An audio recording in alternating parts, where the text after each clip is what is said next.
A week after the tense board meeting, the company's annual leadership conference was held at a luxury hotel in downtown Chicago. Executives, investors, senior managers, and board members from across the country gathered to discuss future strategy and celebrate the company's recent successes. The grand ballroom buzzed with conversation as guests exchanged ideas and networked before the main presentations began. Michael Carter attended the event just as he always did. Quietly and without seeking attention, dressed in a simple navy suit, he sat among the senior staff. Instead of joining the VIP section reserved for major investors and board members, many employees greeted him warmly, appreciating his willingness to listen and help whenever they faced challenges. Michael spent most of the morning discussing operational improvements with department leaders and offering advice to younger managers. Later that afternoon, the conference moved into a strategic planning session. Vanessa Reed stood confidently at the front of the room, presenting her vision for the company's future. As she outlined several ambitious initiatives, Michael respectfully raised a question about one proposal's long-term sustainability. His tone was professional, and his concern was supported by data. Vanessa's expression tightened, still frustrated by their previous disagreement. She dismissed his comments in front of hundreds of attendees. "I think we've heard enough," she said. "Some people need to remember who runs this company." An uncomfortable silence spread across the ballroom. Before Michael could respond, Chairman Robert Hughes slowly rose from his seat at the board table. Every eye turned toward him, actually.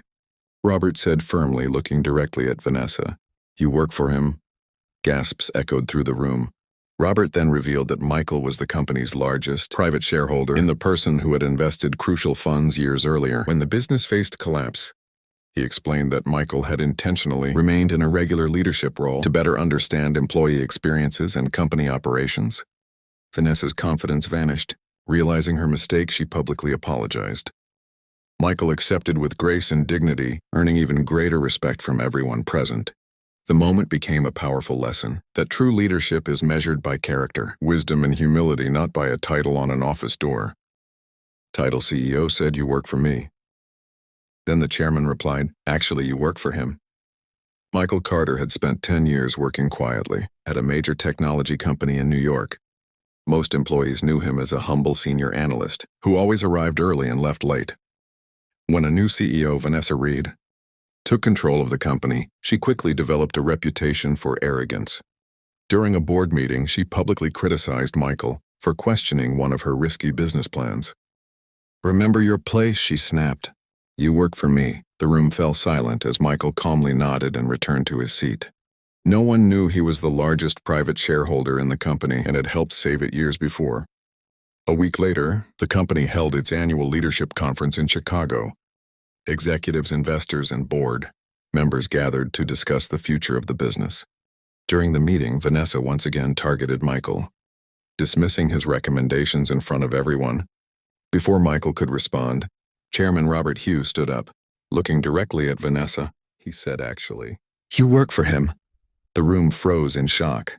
Robert revealed that Michael owned a controlling interest in the company and had chosen to stay in a regular position to understand employee challenges firsthand. Embarrassed, Vanessa apologized. Michael accepted gracefully, proving that true leadership comes from humility, not titles. Michael Carter had spent the last 10 years working at one of the largest technology companies in New York. To most employees, he was simply a hardworking senior analyst who preferred results over attention. He arrived before sunrise, carried his own coffee, and treated everyone from interns to executives with equal respect. Because of his quiet nature, very few people knew anything about his personal life or influence. Within the company, Michael rarely spoke about his accomplishments, and he never corrected people who underestimated him. Instead, he focused on solving problems, mentoring younger employees, and helping projects succeed behind the scenes.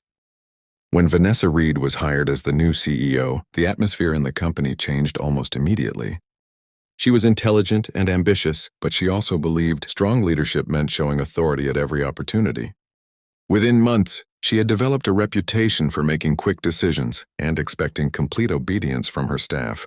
Many employees admired her confidence, while others quietly worried that she ignored valuable advice from experienced team members. One Monday morning, the executive board gathered to discuss a major expansion project worth hundreds of millions of dollars. The conference room was filled with senior managers, department heads and board representatives. Vanessa confidently presented her plan, explaining how the company would enter several new international markets within a year. As the presentation ended, she invited questions. Michael carefully reviewed the financial projections on the screen. After a moment, he politely raised a concern about the timeline and potential risks. He explained that the company might face serious operational challenges if the expansion moved too quickly. His comments were calm, professional, and supported by detailed research. Instead of considering the feedback, Vanessa frowned in front of everyone. She interrupted him. "Remember your place," she said sharply. "You work for me." The room instantly fell silent. Several executives exchanged uncomfortable glances. Surprised by her response, Michael remained completely calm. He simply nodded, thanked her for the opportunity to speak, and sat down. No one in that room realized that the quiet analyst they had just witnessed being dismissed was actually one of the most powerful people connected to the company.